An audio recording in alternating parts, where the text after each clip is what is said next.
Centre d'excellence régional sur les sciences aviaires, nous faisons des innovations à travers nos étudiants en master et en doctorat.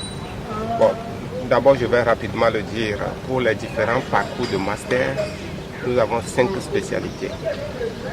Une spécialité sur les techniques de production avicole, une sur les procédés de transformation des produits avicoles, comme vous venez de le suivre, une spécialité sur la biotechnologie et la génétique avicole, une spécialité sur les maladies aviaires, le contrôle et le traitement que nous appelons en gros, en termes techniques, la biosécurité et la biosécurité, et une dernière filière ou spécialité sur la socio-économie et le marketing de la filière avicole.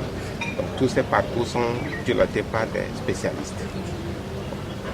La dernière fois, nous avons des étudiants qui ont soutenu. Et parmi ceux-là, il y a eu quand même certains qui ont fait des innovations technologiques qu'ils vont présenter tout à l'heure.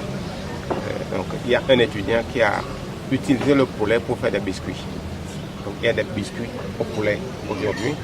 Et nous espérons seulement qu'un industriel le prenne en main pour que ça fasse vraiment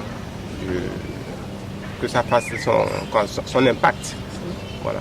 Et nous avons un autre étudiant qui a transformé l'œuf en poudre.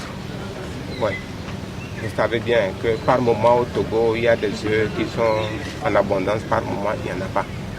Mais quand on prend un œuf, un œuf de 100 grammes, il y a 65 grammes d'eau dedans. Donc on achète 65 grammes d'eau. Il suffit de sortir l'eau et de le remettre quand on en a besoin. Et donc un étudiant a travaillé sur ça et la poudre d'œuf qu'il a produit, on essaie de reprendre cette poudre-là pour enrichir les farines infantiles.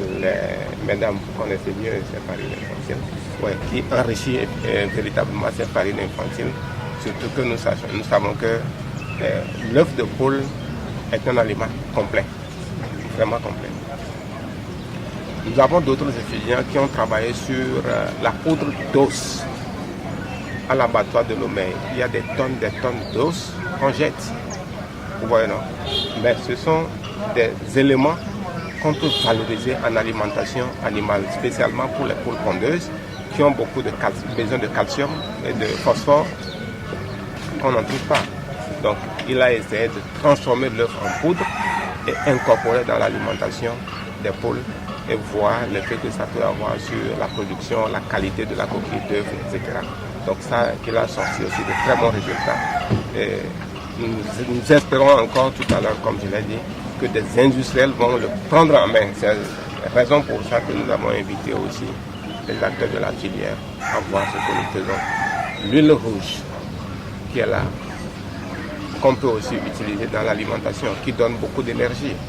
Ouais, quand le maïs va coûter trop cher, et si on a le marché de l'huile rouge, on peut prendre l'huile rouge, remplacer le maïs en termes d'énergie, pour donner de l'énergie à l'aliment des volailles. Donc pour citer quelques-unes des innovations, voilà ce que je peux dire. Je ne peux pas tout citer ici parce que si on reste là, on ne va pas en finir. Nous utilisons encore beaucoup d'autres produits. La graine de papaye, par exemple, la feuille de moringa, pour éviter qu'on traite les poules avec beaucoup d'antibiotiques qui ne sont pas bons pour nous.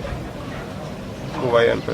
Donc, grosso modo, voilà ce que nous sommes en train de faire sur la filière avicole au Togo.